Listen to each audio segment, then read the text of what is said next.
दोस्तों, 2026 में चैत्र नवरात्रि शुरू होने से पहले ही आप अपने घर से और घर के मुख्य द्वार से तुरंत हटाएं। यह चीजें नहीं तो माता दुर्गा आपसे अत्यंत क्रोधित हो सकती हैं। माता शेरों वाली ऐसे घर में कभी नहीं प्रवेश करती हैं। जिस घर में होती है यह वस्तुएं आज ही घर से बाहर फेंके। अगर आपने यह चीजें घर से बाहर नहीं फेंकी तो माता रानी आपके घर में कभी नहीं आएंगी और आपके व्रत रखने का फिर कोई फायदा नहीं होगा।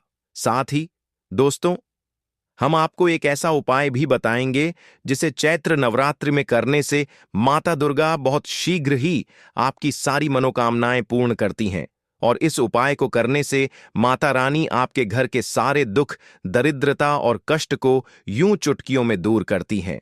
दोस्तों, चैत्र नवरात्रि की आप सभी को हार्दिक शुभकामनाएं। आज की वीडियो बहुत ही महत्वपूर्ण और ज्ञानवर्धक होने वाला है।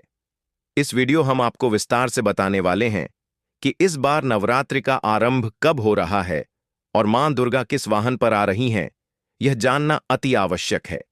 इसलिए माताओं एवं बहनों, कृपया इस वीडियो अंत तक जरूर देखें, क्योंकि अधूरी जानकारी विष के समान होती है। साथ ही हमारे चैनल को सब्सक्राइब करके कमेंट में जयमान शेरा वाली जरूर लिखें। तो दोस्तों, 2026 में यानी कि इस साल मां दुर्गा पालकी पर सवार होकर पृथ्वी लोक पर पधार रही है। शास्त्रों में वर्णित है तथा ऐसी मान्यता है कि अगर चैत्र नवरात्रि पर यदि माता दुर्गा का आगमन उनके वाहन शेर के ऊपर नहीं बल्कि पालकी पर होगा तो मान्यता है कि माता दुर्गा का पालकी पर सवार होकर आना बहुत ही शुभ हो और विशेष फलदायी होता है। जीवन सुखमय हो जाता है, भक्ति का आनंद भरपूर लाभ भक्तजनों को मिलता। दोस्तों, इस बार नवरात्रि पूरे 9 दिनों तक मनाई जाएगी। न एक भी दिन कम न ज्यादा, पूरे के पूरे 9 दिनों तक मनाई जाएगी। माता रानी की विशेष रूप से पूजा आराधना की जाएगी। चैत्र नवरात्रि का महापर्व इस बार 2026 में 19 मार्च दिन गुरुवार से शुरू होकर 27 मार्च शुक्रवार के दिन समाप्त होंगे। ऐसे में चैत्र नवरात्रि पर माता दुर्गा की कृपा पाने के लिए कलश स्थापना का शुभ मुहूर्त है। 19 मार्च को सुबह 6:52 से सुबह 7:43 तक है। साथ ही अभिजीत मुहूर्त है 11:05 से लेकर दोपहर 12:53 तक है। दोस्तों, शुभ मुहूर्त में की गई पूजा अति उत्तम, मंगलकारी, मनवांछित फल प्रदान करने वाली मानी जाती है। इससे समस्त देवी देवताओं की कृपा आनंदपूर्वक बरसती है और पूजा पाठ का फल कई हजार गुना प्राप्त होता है। ऐसे में जो व्यक्ति नवरात्र आने से पहले घर से यह चीजें हटा देता है तो उसके घर में मां वैष्णव का आगमन होता है और माता लक्ष्मी का भी होगा। वास और मां शेरों वाली आपकी झोली खुशियों से भर देंगे। तो दोस्तों, चलिए अब जानते हैं कि आखिर वह कौन कौन सी चीजें हैं जिन्हें नवरात्रि शुरू होने से पहले ही अपने घर से बाहर निकाल देना चाहिए, ताकि हमारे घर में सकारात्मक ऊर्जा का प्रवाह बना रहे और मां लक्ष्मी की कृपा बनी रहे। दोस्तों, सबसे पहले नवरात्रि के पहले ही दिन मंदिर की अच्छी तरह से साफ सफाई कर लें। मंदिर जितना सफा होगा फल उतना ही साफ यानी कि उतना ही ज्यादा मिलेगा कि आपकी झोली छोटी पड़ जाएगी। मंदिर के अंदर अगर पुरानी मालाएं हैं, टूटी फूटी मूर्तियां हैं, उसके साथ ही खाली माचिस के डिब्बे रखे हुए हैं तो उन्हें बाहर फेंक दें तथा टूटी मूर्ति को किसी नदी में प्रवाहित कर दें। घर में छोटे बच्चों को नवरात्रि का व्रत नहीं रखना चाहिए। इससे उनकी जान को खतरा हो सकता है, क्योंकि इस व्रत में शरीर को अधिक शक्ति की जरूरत होती है। फल, जूस इत्यादि की आवश्यकता पड़ती है। बच्चे व्रत रखने में सक्षम नहीं होते। बच्चे यदि रख भी लेते हैं तो जाने अनजाने में व्रत को तोड़ देते हैं। क्योंकि बच्चे नादान होते हैं, इसलिए बच्चों को यह व्रत नहीं रखना चाहिए। माता शेरावाली की तस्वीर अगर कांच के फ्रेम की है और वह कांच हल्की सी भी अगर टूटी हुई हो तो ऐसी कांच को बदल वाले ऐसी तस्वीर को जल में विसर्जित कर दें। टूटी मूर्ति की पूजा करने से, टूटी तस्वीर की पूजा करने से आपकी श्रद्धा, भक्ति, व्रत आदि सब टूट जाता है। आपका व्रत खंडित हो जाता है। वास्तुशास्त्र के अनुसार घर में सकारात्मक ऊर्जा बढ़ाने के लिए कई महत्वपूर्ण बातें बताई गई हैं। वास्तु के अनुसार घर की हर एक वस्तु नकारात्मक और सकारात्मक ऊर्जा का संचार करती है। अगर उन्हें सही स्थान पर न रखा जाए तो यह घर में नकारात्मकता फैलाती है, जिसका असर पूरी तरह से घर की आर्थिक स्थिति पर पड़ जाता है और घर में दिनारा क्लेश होने लगते हैं। वहीं अगर उन्हें सही दिशा में और सही स्थान पर रखा जाए तो यह घर में सकारात्मक ऊर्जा फैलाते हैं और घर में सुख शांति बनी रहती है। दोस्तों, वास्तु के अनुसार घर का मुख्य द्वार सभी तरह के सुख समृद्धि और वैभव का प्रवेश द्वार होता है, लेकिन अगर इसकी दिशा गलत हो या फिर कोई ऐसी चीज है इसके सामने रखी हुई जो नकारात्मकता फैलती है तो इससे घर में क्लेश, बीमारियां और दरिद्रता घर में प्रवेश करती है। इसी कारण वास्तुशास्त्र में घर के मुख्य द्वार को बहुत अधिक महत्व दिया गया है। वास्तु के अनुसार मुख्य द्वार के सामने कुछ ऐसी चीजें हैं जो कभी नहीं होनी चाहिए। यह चीजें अशुभ तो होती ही हैं, साथ ही साथ यह कई तरह की समस्याएं उत्पन्न करती हैं। इनका असर परिवार की महिलाओं पर, बड़े बुजुर्गों पर, घर के बालकों पर तथा ऐसे ही कई चीजें परिवार के हर एक सदस्य पर बुरा असर डालती है और उन्हें स्वास्थ्य के साथ ही आर्थिक समस्याओं का सामना भी करना पड़ता है। तो ऐसे में हम जानते हैं मुख्य द्वार के सामने को कौन सी चीजें हैं जो होना बहुत ही अशुभ माना गया है। दोस्तों, नंबर 1, घर के सामने गंदे पानी का जमाव। वास्तु के अनुसार घर के मुख्य द्वार के सामने गंदे पानी का जमाव होना बड़ा ही अशुभ होता है। यह वास्तु दोष का कारण बनता है। साथ ही साथ इस गंदे पानी में कई हजार गुना बैक्टीरिया पनपते हैं जो परिवार के सदस्य को बीमार कर सकते हैं। गंदे पानी का जमाव होने से है जाप, पीलियां, डायरिया, कैंसर होने का खतरा बना रहता है। राहु दोष उत्पन्न हो जाते हैं और माता लक्ष्मी रुष्ट भी हो जाती है। शनिदेव क्रोधित हो जाते हैं। इसीलिए अगर घर के सामने कोई भी गंदा पानी जमा होता है तो उसे तुरंत हटा देना चाहिए या जिस गड्ढे में गंदा पानी है उसे सीमेंट से भर देना चाहिए। वास्तु के अनुसार इसे उचित नहीं माना जाता। इससे धन नष्ट हो जाता है, गरीबी सर पर चढ़ जाती है। दोस्तों, नंबर 2, कांटेदार पौधे। कांटेदार पौधे कई लोग घर की शोभा बढ़ाने के लिए लगा लेते हैं, जो कि बहुत ही अशुभ माना जाता है। कांटेदार पौधों को शुभता का प्रतीक नहीं माना जाता। कांटेदार पौधे अगर घर के सामने लगे हो तो यह परिवार में चुभन का काम करते हैं, रिश्तों में चुभन पैदा हो जाती है। कांटेदार पौधे नकारात्मकता का कारण बनते हैं। घर के सामने या घर के बगल में कांटेदार पौधे कभी नहीं लगाने चाहिए। इससे माता लक्ष्मी प्रवेश नहीं करती है, बल्कि राहु केतु घर में प्रवेश कर जाते हैं। इससे घर में क्लेश बढ़ाया है। इसीलिए कांटेदार पौधे तुरंत घर से हटा।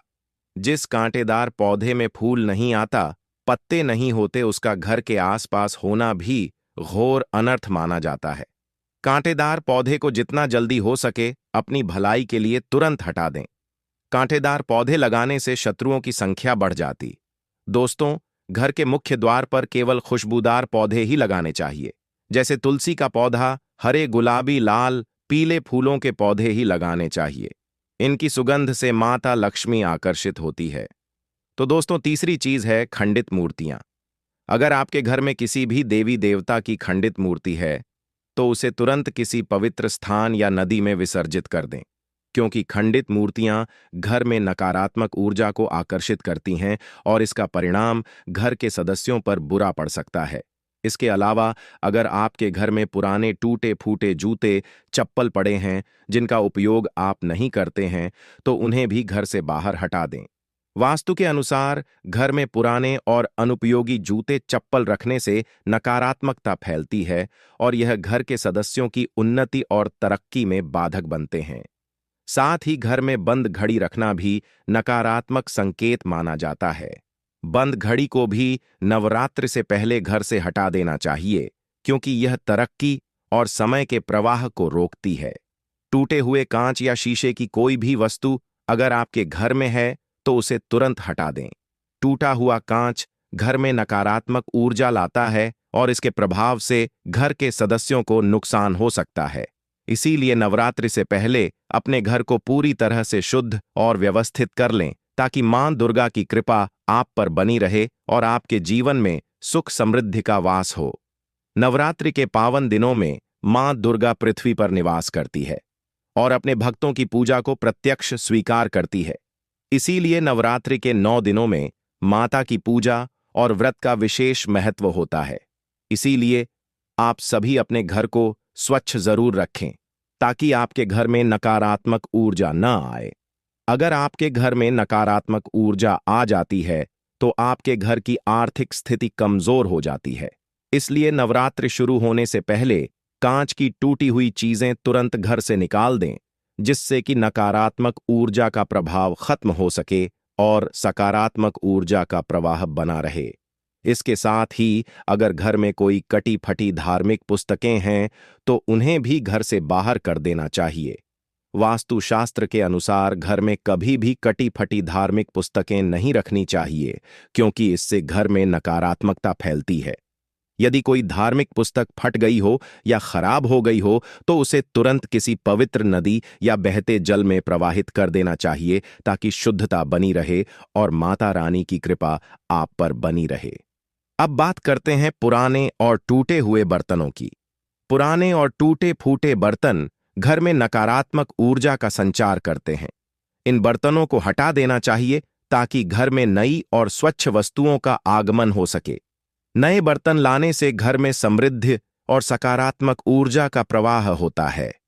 पुराने बर्तनों में जमा हुई नकारात्मक ऊर्जा को हटाने के लिए उन्हें बदलना अनिवार्य होता है, जिससे घर की आर्थिक स्थिति भी बेहतर होती है और मां लक्ष्मी की कृपा भी घर आप पर बनी रहती है।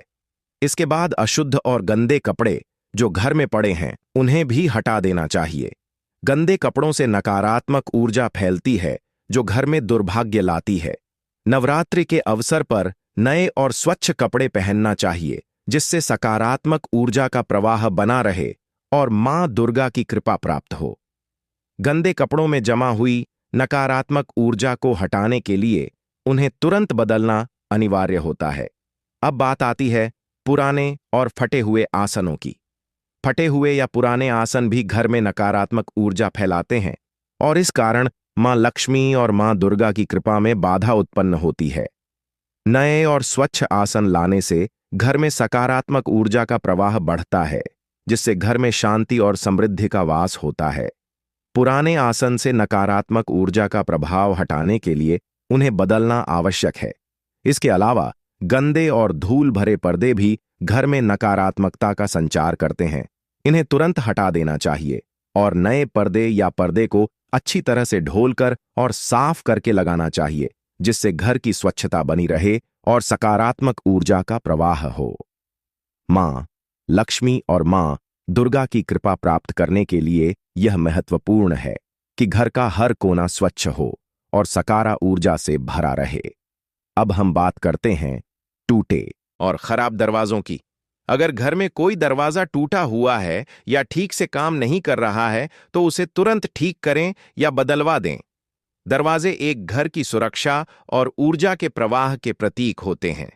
दरवाजों से नकारात्मक ऊर्जा घर में प्रवेश करती है, इसलिए इन्हें बदलने से सकारात्मकता बढ़ती है और घर में समृद्धि का प्रवेश होता है।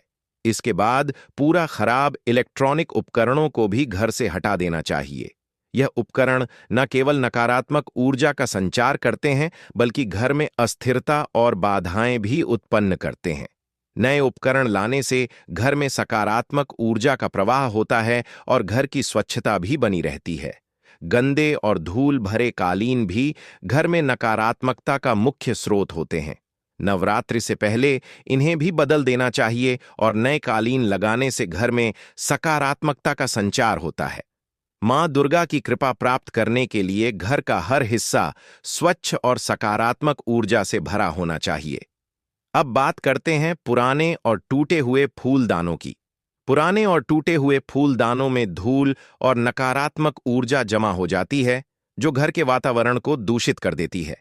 इन फूलदानों को तुरंत बदले और नए फूलदान लाकर घर में ताजगी और सकारात्मक ऊर्जा का प्रवाह बढ़ाएं। नए फूलदान लाने से मां लक्ष्मी और मां दुर्गा की कृपा प्राप्त होती है। अंत में गंदे और धूल भरे पुस्तकालय और पुराने और टूटे शीशे भी घर में नकारात्मकता लाते हैं। इन्हें तुरंत साफ करें और नए पुस्तकालय या शीशे लगाएं, जिससे घर में सकारात्मकता का प्रवाह बना रहे। मां दुर्गा और मां लक्ष्मी की कृपा के लिए घर की स्वच्छता एवं सकारात्मक ऊर्जा का प्रवाह अत्यंत आवश्यक है। गंदे और धूल भरे कारपेट, पुराने और खराब पड़े हुए बिजली के तार, यह सभी चीजें भी घर में नकारात्मकता फैलाते हैं। इसलिए इन्हें नवरात्रि से पहले हटा देना चाहिए ताकि घर में स्वच्छता बनी रहे और सकारात्मक ऊर्जा का प्रवाह हो सके। घर के हर कोने से नकारात्मक ऊर्जा को समाप्त करने के लिए इन सभी वस्तुओं को बदलना आवश्यक है और इसके साथ ही मां दुर्गा की कृपा और आशीर्वाद प्राप्त करना सुनिश्चित करें। नवरात्रि के दौरान घर की स्वच्छता और सकारात्मक ऊर्जा का प्रवाह बनाए रखना अत्यंत महत्वपूर्ण है, क्योंकि यह न केवल घर के वातावरण को पवित्र करता है बल्कि देवी की कृपा प्राप्त करने में भी सहायक होता है। इस शुभ पर्व के 9 दिनों में हम देवी मां के प्रति अपनी श्रद्धा और भक्ति प्रकट करते हैं और इसमें घर की स्वच्छता का विशेष ध्यान रखना चाहिए। नवरात्रि के 9 दिनों में विभिन्न रंगों के वस्त्र पहनने का विशेष महत्व होता है, जो न केवल देवी की पूजा के दौरान आपको सकारात्मक ऊर्जा प्रदान करते हैं बल्कि आपके जीवन में सुख, शांति और समृद्धि का भी संचार करते हैं। आइए जानते हैं कि इन 9 दिनों में कौन कौन से रंग पहनने से शुभ फल प्राप्त होते हैं। पहले दिन यानी 2026 में नवरात्रि के पहले दिन आपको नारंगी रंग के वस्त्र धारण करने चाहिए। नारंगी रंग ऊर्जा, उत्साह और सकारात्मकता का प्रतीक होता है। इसे पहनकर पूजा करने से आपको अत्यधिक सकारात्मकता का अनुभव होगा और आपका मन प्रसन्न रहेगा। दूसरे दिन सफेद रंग धारण करें। सफेद रंग शांति, पवित्रता और मानसिक शांति का प्रतीक है। इसे पहनकर आप आत्मिक शांति का अनुभव करेंगे और आपकी पूजा भी विशेष रूप से फलदायी होगी। तीसरे दिन लाल रंग धारण करें। लाल रंग मां दुर्गा का प्रिय रंग है, जो शक्ति, साहस और भक्ति का प्रतीक है। इस दिन लाल रंग के वस्त्र पहनने से आपकी पूजा में विशेष ऊर्जा और उत्साह आएगा और मां दुर्गा की कृपा प्राप्त होगी। चौथे दिन गहरे नीले रंग के वस्त्र पहने। नीला रंग समृद्ध, स्थिरता और शांति का प्रतीक है। इसे धारण करने से आपके मन और विचारों में स्थिरता आएगी और आप आत्मिक रूप से शांत महसूस करेंगे। पांचवें दिन पीले रंग के वस्त्र पहने। पीला रंग खुशी, ज्ञान और सकारात्मकता का प्रतीक होता है। इसे पहनने से आप खुश रहेंगे और आपका दिन सुखद रहेगा। छठे दिन हरा रंग पहने। हरा रंग प्रकृति, शांति और उन्नति का प्रतीक है। इसे धारण करने से आपके मन में शांति और स्थिरता का अनुभव होगा और आप स्वयं को प्रकृति के और करीब महसूस करेंगे। सातवें दिन स्लेटी रंग पहने। यह रंग व्यवहारिकता और संतुलन का प्रतीक होता है। इसे पहनकर आप संतुलित विचारों और निर्णयों के साथ अपने नए दिन की शुरुआत कर सकते हैं। आठवें दिन बैंगनी रंग धारण करें। यह रंग समृद्धि और आध्यात्मिकता का प्रतीक है। इसे पहनकर मां दुर्गा की पूजा करने से आपको विशेष सफलता और समृद्धि प्राप्त हो सकती है। नौवें और अंतिम दिन भी हरे रंग के वस्त्र धारण करें। यह रंग समृद्धि, उन्नति और धन का प्रतीक है। इस रंग को पहनकर मां दुर्गा की पूजा करने से आपके जीवन में समृद्धि और सुख, शांति का आगमन होगा। चैत्र नवरात्रि का महत्व अत्यधिक है। इसे महान नवरात्रि या चैत्र नवरात्रि के नाम से भी जाना जाता है। पौराणिक कथाओं के अनुसार जब भगवान राम ने माता सीता को रावण के बंधन से छुड़ाने के लिए रावण से युद्ध किया, तब उन्होंने 9 दिनों तक मां दुर्गा की उपासना की थी। इसी तरह महिषासुर का वध करने के लिए मां दुर्गा ने भी 9 दिनों तक युद्ध किया था और 10वें दिन उसे पराजित किया। तभी से 9 दिनों को पवित्र और शुभ माना जाता है और भक्तजन मां दुर्गा की आराधना करके अपने जीवन से कष्टों और बाधाओं को दूर करते हैं। तो दोस्तों, अब हम बात करते हैं उस महा उपाय के बारे में जिसे चैत्र नवरात्रि में करने से आपके सारे दुख, दर्द और आपके जीवन के सारे कष्ट दूर होंगे। इस उपाय को करने से आपकी सारी मनोकामनाएं यूं चुटकियों में माता शेरावाली पूरी कर देंगी। तो दोस्तों, वीडियो में आगे बढ़ने से कमेंट में जमान शेरावाली जरूर लिखें। साथ ही हमारे चैनल को सब्सक्राइब भी कर लें। दोस्तों, देखिए, नवरात्रि का पर्व मां दुर्गा को समर्पित होता है और नवदुर्गा को ही शक्ति कहा जाता है। इस संसार में शक्ति से बढ़कर के कुछ नहीं है। भगवान शंकर भी शक्ति के बिना शव के समान है, अर्थात मुर्दा के तुल्य है। तो दोस्तों, नवरात्रि के दिन, नवरात्रि के किसी भी दिन अगर आप यह उपाय करेंगे तो इससे आपकी गरीबी, दुख, तकलीफ जीवन में चल रही परेशानी तथा मनोकामना की पूर्ति होगी। अगर आज की वीडियो मिस कर दी तो फिर सारी जिंदगी पछताना पड़ेगा। अगर आपकी भी दुकान धंधे बंद है, पैसों की किल्लत है, घर में लोग बीमार पड़ते हैं, एक दूसरे की आपके घर में बनती नहीं है, शत्रु परेशान करते हैं, पैसा आने का मार्ग बंद हो गया है, पैसा आता है वैसे ही चले जा रहा है, पैसा बिल्कुल ही आपके घर में टिकता नहीं है, या फिर आपका सर भर भारी लगता है, दिन भर आपके मन में गुस्सा आता है, या शरीर में दिन भर आपके हरारत बना रहता है, यदि घर में एक के बाद एक मृत्यु होती चली जा रही है, घर में संकट बढ़ गए हैं, तो इस वीडियो को एक बार ध्यान से जरूर देखना। अगर कोई भी व्यक्ति नवरात्रि के पावन पर्व में नवरात्रि के किसी भी दिन झोल हम वीडियो में दिखाने जा रहे हैं, यह उपाय अगर एक दिन सच्चे मन से कर लिया तो ऐसे व्यक्ति को धनवान बनने से, धनी बनने से दुनिया की कोई भी शक्ति नहीं रोक पाएगी। धनी बनने के साथ साथ जिस भी मनोकामना की पूर्ति के लिए आप यह उपाय करेंगे, तत्काल ही नवरात्रि के समय उस मनोकामना की पूर्ति होगी। मूर्ख व्यक्ति ही होगा जो इस प्रकार के उपाय को नवरात्रि के समय में नहीं करेगा, स्वयं की दरिद्रता लाने का प्रयास करेगा। इसलिए मैं बोल रहा हूं कि इस वीडियो को अपने फायदे के लिए पूरा जरूर देखना। नवरात्रि का पावन पर्व जो होता है, यह मां नवदुर्गा की कृपा प्राप्त करने का सबसे अच्छा समय होता है। नवरात्रि के 9 दिन माता रानी हम सबके घर में आ जाती है और हम सबके घर में रहती है, और समस्त जितने भी वृक्ष हैं, समस्त जितनी भी जड़ी बूटी है, समस्त जितनी भी तांत्रिक वस्तु है, सब में माता का वास हो जाता है। इसलिए नवरात्रि के समय में जो भी उपाय हम करते हैं, जो भी क्रिया करते हैं, वह तत्काल फल देती है। तो दोस्तों, नवरात्रि में आपको क्या करना है, कैसे उपाय करना है, यह सारी जानकारी इस वीडियो में आपको देखने को मिलेगी। अगर आपके मन में कोई भी डाउट है, अगर आपके मन में कोई सवाल है, तो कमेंट बॉक्स में बिल्कुल ही पूछें। आपके द्वारा पूछे गए सवाल की एक वीडियो बनाकर के जानकारी साझा की जाएगी। सर्वप्रथम आपको नवरात्रि के किसी भी दिन यह उपाय करना है। दोस्तों, सबसे पहले आपको लेना है एक पीपल का पत्ता। पीपल के पत्ते के ऊपर आपको 5 प्रकार की कोई भी मिठाई लेना है, जैसे कि हमने वीडियो में लेकर के रखा है। ध्यान से देखिए, इस तरह से आपको 5 प्रकार की मिठाई लेनी है। आप कोई भी मिठाई ले सकते हो, जरूरी नहीं है कि आप महंगी मिठाई ही लो। आप किसी भी छोटी मोटी दुकान से सस्ती मिठाई भी ले सकते हो, लेकिन 5 प्रकार की मिठाई लेनी है, जिसे पंचभोग हमारे धर्मशास्त्र में बोला जाता है। तो 5 प्रकार की आपको मिठाई लेना है। दूसरी चीज लेना है आपको एक लोटा जल, एक लोटा तांबे के लोटे में साफ एवं स्वच्छ जल लेना है।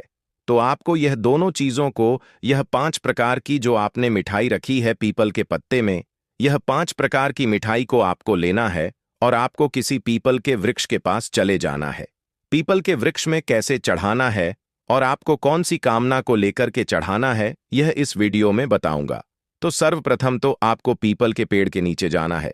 तो आपको पीपल के वृक्ष को निवेदन कर है कि हे पीपल वृक्ष, या फिर हे वृक्षों के राजा, इस प्रकार से आपको प्रार्थना करना है, मेरी गरीबी हटाइए, मेरे दिन दुख हटाइए। जैसे दुकान धंधा चौपट हो गया है, नहीं चलता है, बंद हो गया, दुकान धंधा नहीं चलता, तो मेरी दुकान धंधे जो है फिर से अच्छे से चलना प्रारंभ हो जाए, ग्राहकों की भीड़ लग जाए,